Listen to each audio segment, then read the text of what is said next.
Hi Formshire, welcome to my second petty ramble. As you can see, back at the loching, looking as beautiful as ever. But that is not why we're here today. Today we're going to get to the other side, somewhere much older. Now, I don't know if you'll be able to see, but that path running along there was once upon a time the main route, long before this main road behind me got built. Just quickly, before we head that way, and it does mean crossing that field which has some sheep in it, so I need to not annoy the farmer. What is it with mean farmers? But before we go there, I'm going to take a little trip this way and head into the trees up there to show you the old quarry. Here's the first signs that this place is once more than it seems.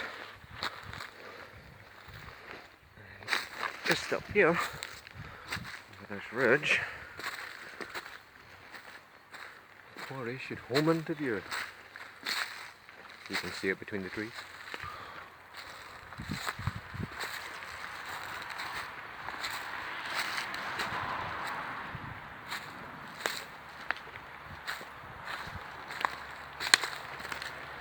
You see miscellaneous lumps of masonry left over.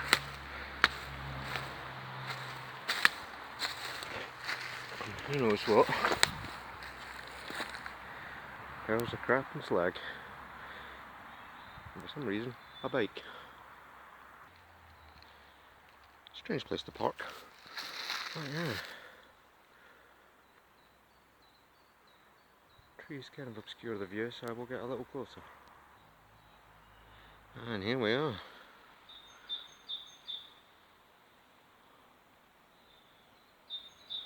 At the base of the quarry cliff.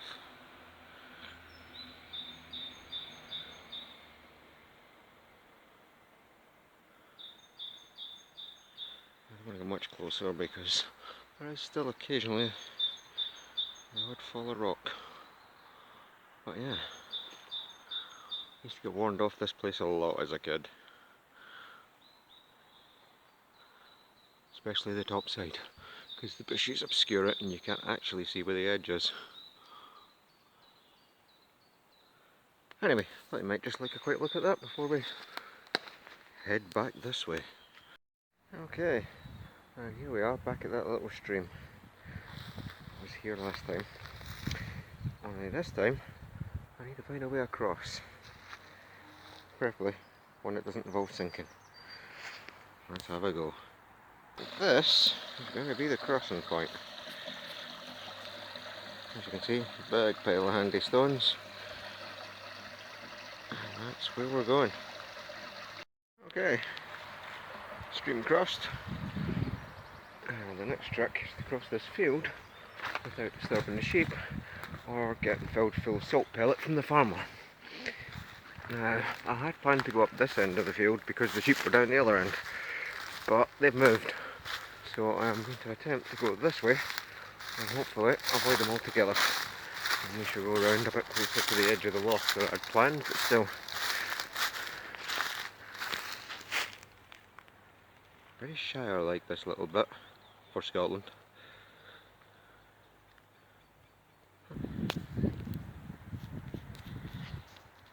Okay, here we are. Head to the loch. No sign of the sheep, they're over that hill somewhere.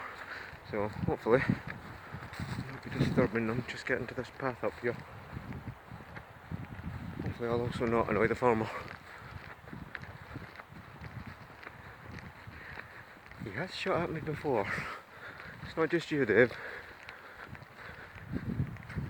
There's some of those deadly reeds that go right the way out. Avoiding those. Still no sheep. Hopefully all is good. I'll see you on that path.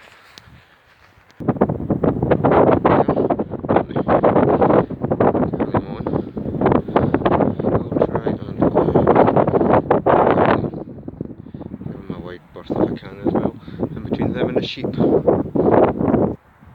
Okay, here we are on the old road. As you can see, there's the lock in itself and the new road at the far end of it. But this was the original.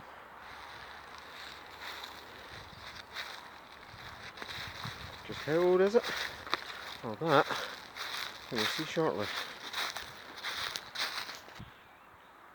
What you're looking at here is the remains of a very old wall that used to follow this road. As you can see, part of the road's a bit collapsed on one side, but it has been augmented.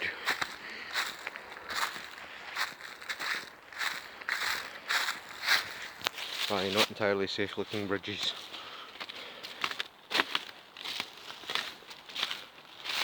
More of that old wall, and that sound was part of the bridge given away underneath me. But yeah, onwards.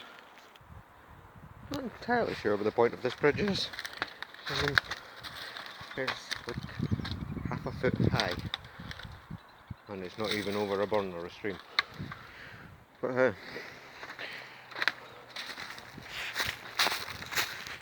can maybe just see the road cutting through the delving ahead here.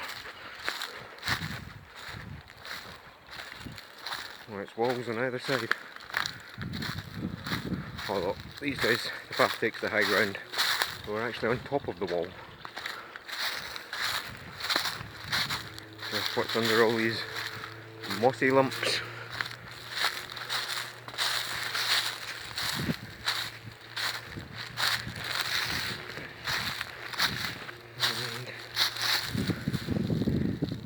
There we go. Onwards.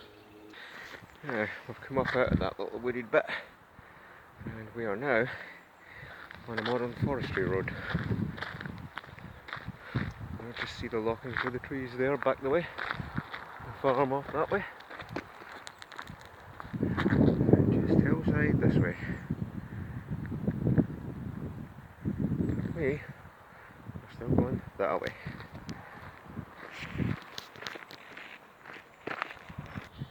Most of the old road's been obliterated at this point, sadly. I should point out that these forestry roads I'm on at the moment didn't exist when I was a kid. This is all, well, relatively new, last 20-30 years. But now you can still see the remains of the original old wall. Used to follow the original road.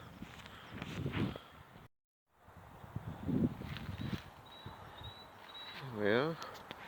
As you can see, I had to clamber up a bit of a slope to get back to the road, but we're here.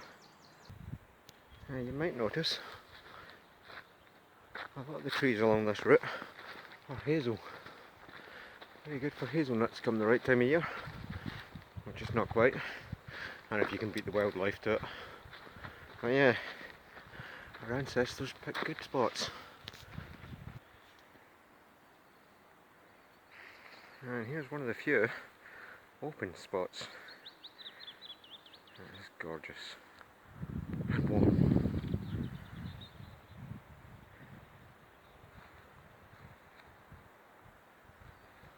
Okay, onwards. We're nearly at our destination. Well, welcome to my childhood playground. Not bad, really. And we are going to be going over that side, because that wall there is very old indeed. As you can see, there's a lot of old stone here that isn't just random,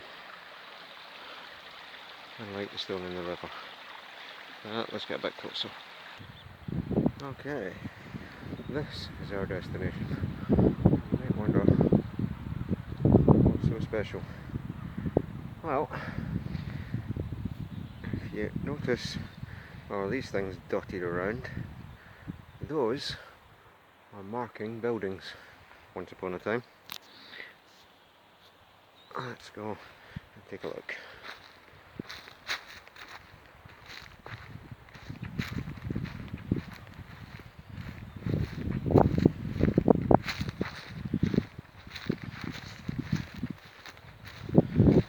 so easy to envision now, but this was once a doorway.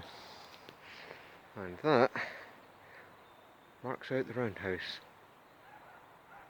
There's probably an animal pen attached, or an outdoor bog, you never know. But we can get a little bit more detail of it from these boards which are dotted about the place. So, let's see what it's got to say.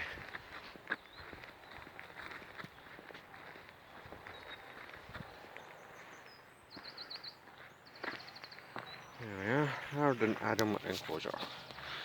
So, that squarish building right there, that's an entrance. That is the remains of a chapel from about 1000 AD. However, the enclosure dyke, I reckon, was Iron Age, about 2000 BC. And that roundhouse is also an Iron Age roundhouse. However, the earliest building is early Neolithic, so we are looking at about 3000 BC. So, as you can see, that's what we got. If I can get my shadow out of the way.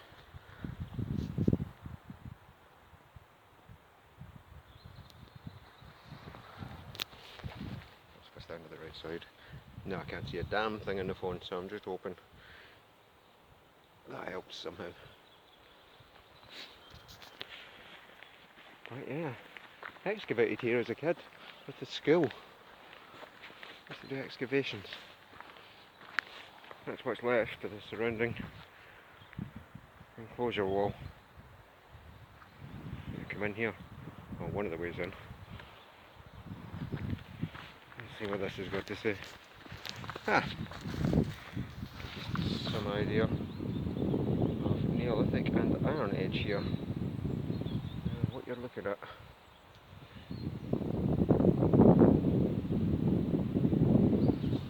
So yeah, 5,000 years ago, these were farmers living here.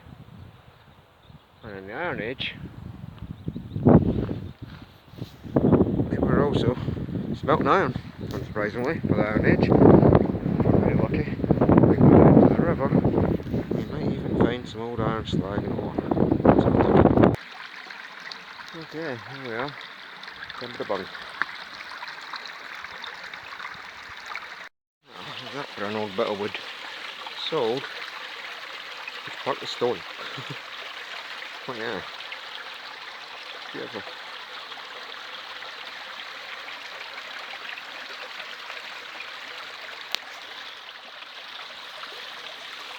You can see the discoloration on the stone parts from the iron in the water. Gives it a kind of reddy colour.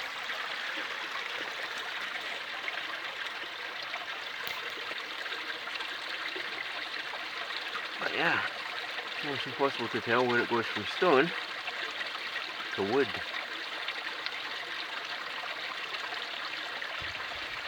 What wood it is.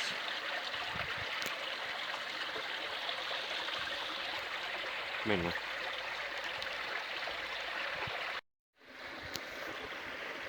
Well, no luck on finding the iron ore. Still, it has been 3,000 years since they lost it. Very beautiful here. Missed this one earlier. A little later, but yeah, this place was occupied for a very long time. I don't know if you can see it, it talks about the iron and slag.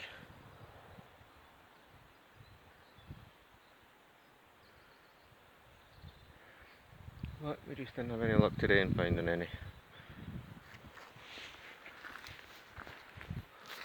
Well, I need to go that way. Just keep going, I'll run out of memory. It's a bit odd to walk along a path that folk have been using for 5,000 years. Certainly gives you a sense of perspective. That is fucking woods over there that I came through last time. It still looks quite nice and full from here because you can't see the fucking caravans.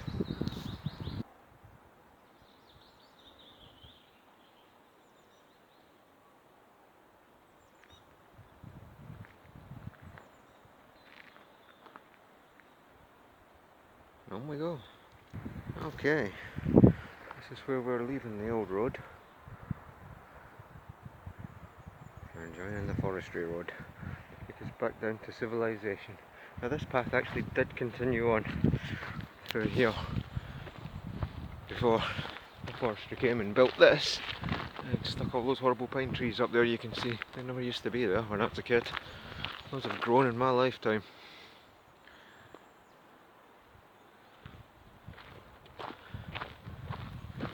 I was about 10 or 11 when this road was put in. I remember it particularly because I hated it. This is where I used to play. And suddenly it was full of noise and trucks and diesel and diggers and piles of rubble. And this is where I grew up. The village of Sandbank, at the shores of the Voyloch. And that over there was the housing scheme I grew up in. And the road up here is up to a farm I spent many a happy summer in. I don't know if you can see it, but way over there in the distance, in the middle of that field, is a Neolithic burial chamber. Known locally as Adam's Grave. So yeah, this is where I grew up.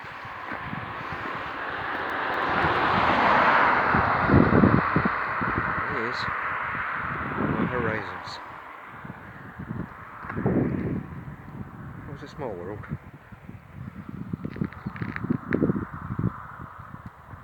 A great place to grow up. And that little row of houses over there, where I lived.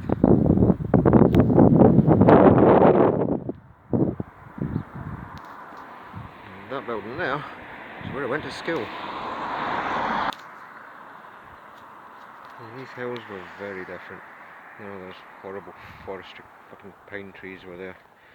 The bottom half of the hill is all natural woodland, as it is over there still, down that way. And where all those disgusting pine trees are was garland and heathers and curlew nests and all sorts of great stuff. Now it's just horrible, regimented row after row of dark pine. No light underneath it, nothing living, just piles and piles of pine needles. Hate it.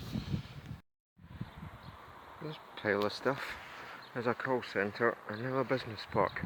But it was actually built by the American Navy while they were here, and they went to great extremes to wreck the fucking place. Because before all this stuff was here, and before they drained it, it was natural marshland. As kids, this is where we came to get newts and tadpoles and frogs and chase dragonflies. It was abundant. Now, nothing. Here is the cemetery. I'm not sure, but it might be closed. Let's find out. Well, gates are locked. You know what that means, don't you? It means I'm going to go over the wall. This is why I'm here. Hey Gran, Granda. Been a while I know, but not forgotten. Rest in peace. I have no idea if you can see that because I can't see a damn thing on the phone. As you can see, or maybe not, the Noon Pier, 2 miles. Fortunately, I'm not going to the pier, so it's only about a mile from me. That way. Now, that field there, leading to Hafton Woods, is all that's left of that marshy ground I was telling you about. That's right, it's full of reeds. Once, stretched all the way back.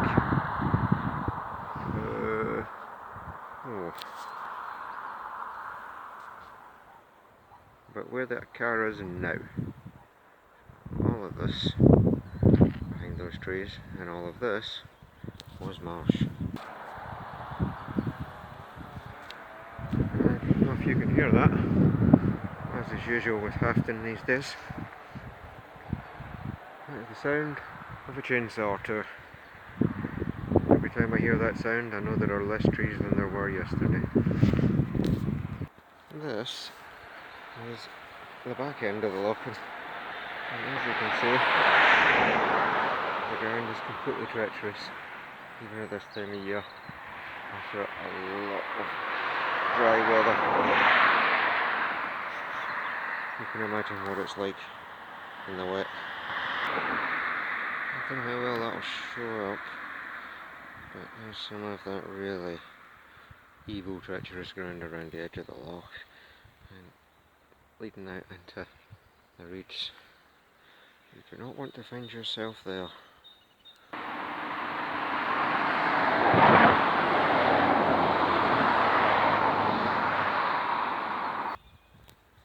And here we are, back where we started. And that's where we've been, way over there. Right the way around and all the way back.